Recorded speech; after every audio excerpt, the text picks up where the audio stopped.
everyone, this is Bo. I recently purchased a used 8-inch joiner, and it's a Jet JJ8CS, I think. I'll put a little screenshot of it here in the video. But I'm in the process of replacing the cutter head. I'm replacing the straight blade cutter head with a segmented spiral helical cutter head here. And so at this point in time, I've gotten the cutter head out of the machine, which is relatively straightforward with just a few hand tools, some sockets and wrenches. I will be showing the process of putting it back into the machine. So if you're not familiar, unsure of how that goes, you'll be able to see that as I reassemble. But it's pretty straightforward. Most of the tools I'm using, basic hand tools, like I said, sockets, Allen keys, wrenches, box and open end, and then the one specialty tool that you will need is a small gear puller. This three pack I bought a long time ago, I think from Harbor Freight, and I've used it, a half a dozen times or so throughout the year, so it's come in handy. It comes with 3 different sizes. I'm starting with the smallest of those sizes to try to get the pulley off of the cutter head, and then we'll move on to the I don't know if you call them pillow blocks, but the bearing caps or the bearing supports. So let's get to it.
Alright, so overall, removal of the pulley and the bearing supports was really easy as long as you got the right tool. Like I said, this bearing puller.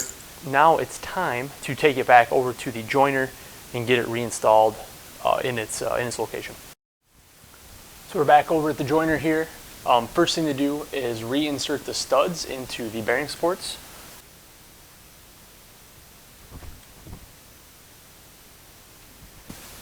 And then these are going to drop right. See the corresponding holes right here and here. Those studs will go through there, and then there's a nut and washer that holds it down to the bed that I'll install in a moment. One thing to keep in mind too is that it's easier to get the belts started on this pulley as you set it down into place. There's not much clearance between the fence support back here and the belts to get them on.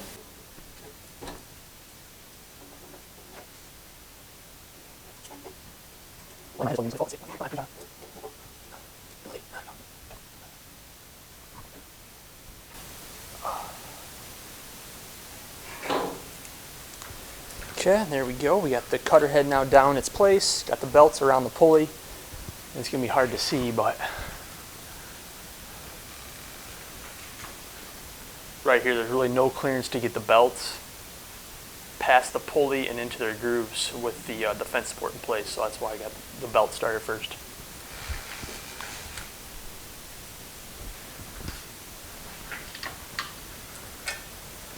Next up here, gonna just mount the torque down the nut and washer that support the bearing supports and pull it down to the bed. Get my glove.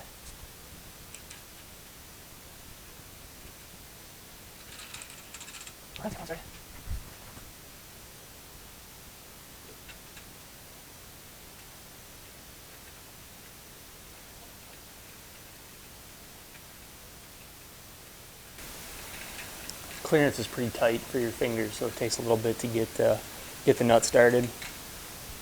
All right. And then using I think it was 5/8, let's double check. It might have been 9/16, hold on. Yeah, using a 9/16 wrench. I'm just gonna tighten these down. Don't know if it's necessary, but I'm gonna alternate a bit, go front to back.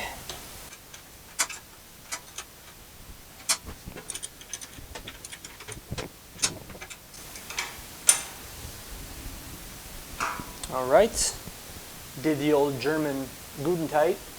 We're good there. Next up is I'm going to unwrap this beast. All right, so the next step in the process here, which you can't see real well, but is going to be to get the belts around the motor pulley, and then to add tension and push down the motor pulley and the motor, while we tighten a couple of bolts down here that allow for that tension to be added.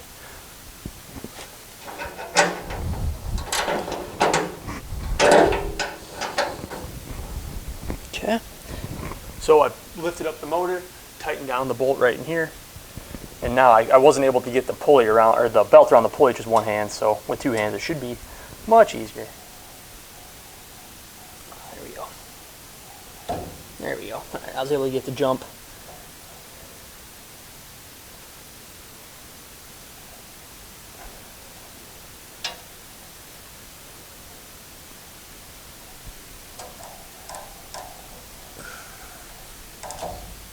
There we go. Just watch your fingers when you're trying to get the belt to kind of jump over the end ridge here. But yeah, I was able to spin that around and get the belt on. Okay, so now what I'm gonna do is loosen up this bolt, push down the motor and the plate, and tighten the bolts back up.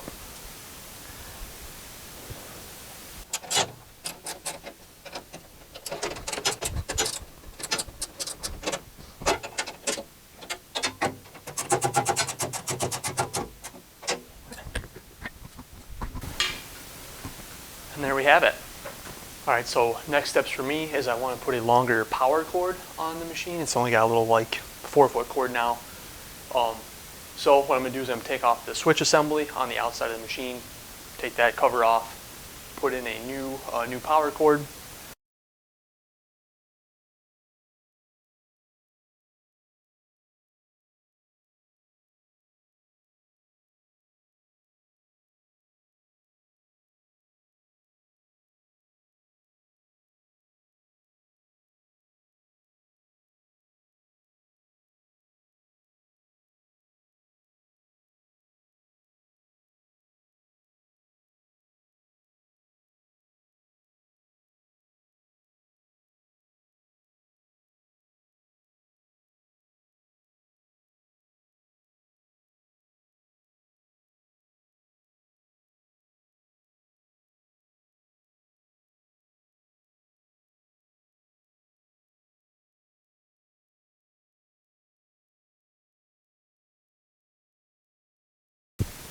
All right, so I've got the switch on the jointer rewired, and the cord I'm using is a 12 gauge extension cord, 25 foot long.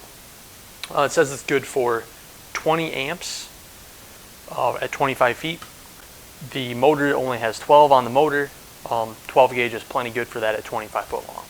So I feel comfortable using this cord for a 220 volt joiner there. So what I'm going to do now is I'm going to strip the insulation back and install the plug. And then we'll get it fired up, see if I did it right. Or if we start a fire, we'll find out.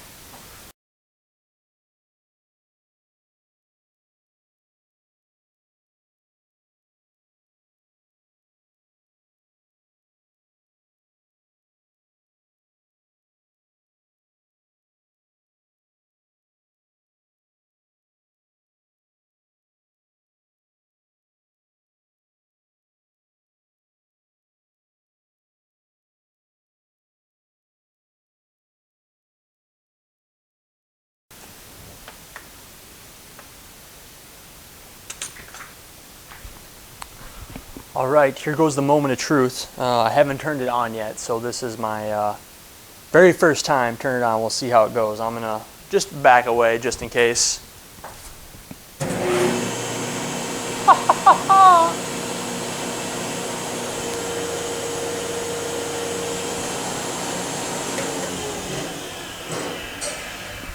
Sweet. So now we're moving on to making sure the beds of the joiner are co-planar with each other. So what I've done is have a straight edge here, and I've rested it on the outfeed side of the table, and I'm raising up the infeed side until they are the same elevation with one another. And I'm checking to see how co-planar the two are.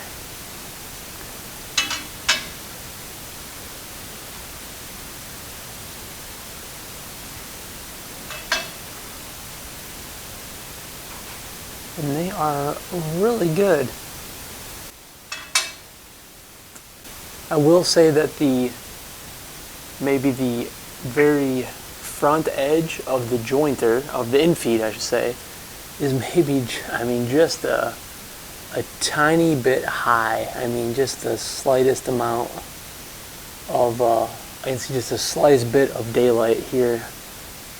I'm not even gonna mess with that. That is actually really good. So, and frankly, with it being the joiner's got the dovetail slides on it, or the dovetail keyways, there's not a whole lot of adjustment I can do other than trying to put a piece of like shim material in between the bed and the base. I did on my old joiner, I had to shim a little bit with some, basically use like aluminum foil to shove in there. But here, this one is so good that I'm not even gonna dick with it. So I'm very happy with that. So what I'm gonna do next then is to put the to get the outfeed side of the joiner flush with the cutter head. Hopefully that is in line with each other. All right.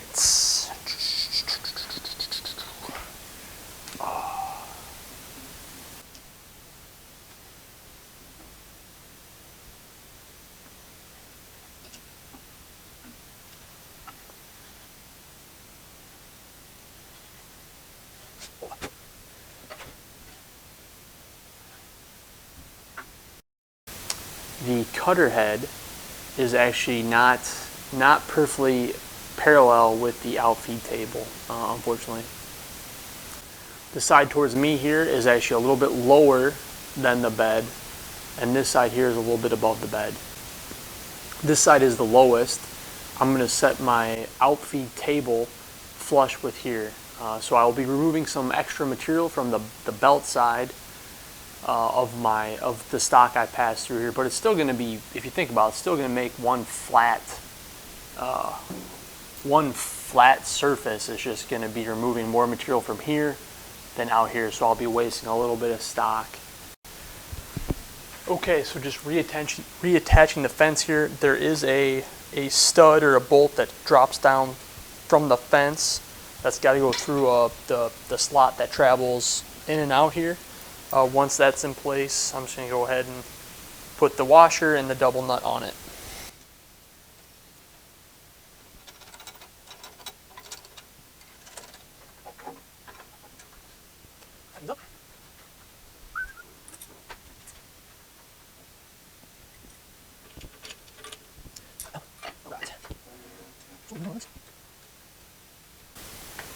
So what we want is we want the fence to be tightened down when this lever is all the way over here, but not going past this, right? Because as we push the fence in and out, we want to tighten it, but we want to make sure we don't hit this. So I'm going to move it all the way over as far as I can, or a little bit of give left, and then really crank down the nuts that hold it tight to the support.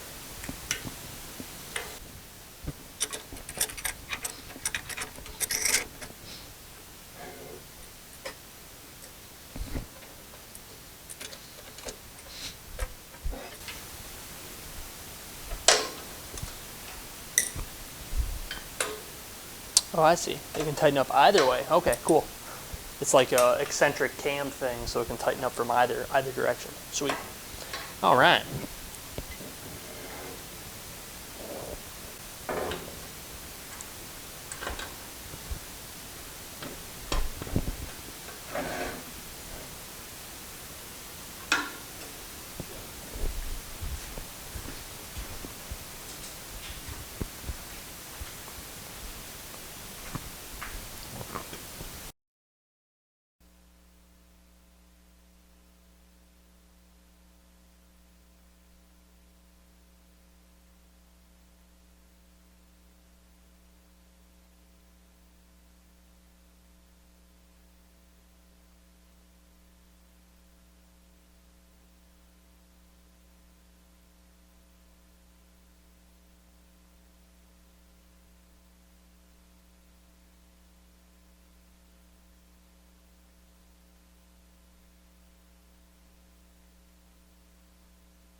So now I'm going to try face jointing a wide board.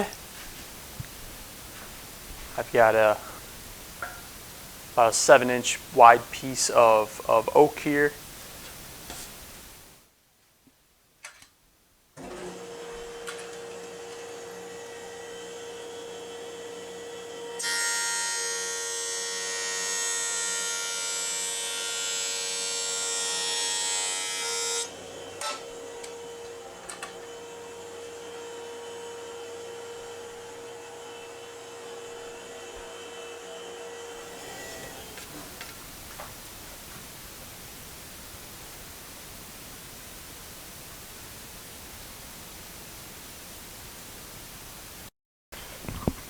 Okay, so after doing some test cuts on a wide piece of lumber on the joiner, even though the cutter head was out of parallel with the outfeed table, that wasn't so much a concern, but really the amount of snipe that I was getting on the belt side was a concern. So I did end up having to, I shimmed the cutter head.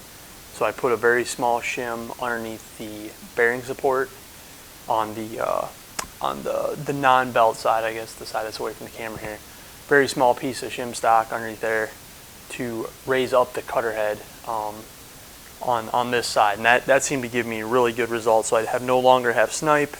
The blades seem to be well aligned, and I'm getting a nice clean cut. So I'm happy with that. I'm not going to get out like micrometer and measure it, and that's not worth it for me. Just as long as the outfeed table is aligned with the cutter head and there's no snipe and everything cleans up on like 1 or 2 passes, it's flat, it's ready to be planed. The last step here on the jointer update is going to be updating the dust collection. So right here, it came with a 4-inch port. My previous joiner was set up for a 6-inch dust collection.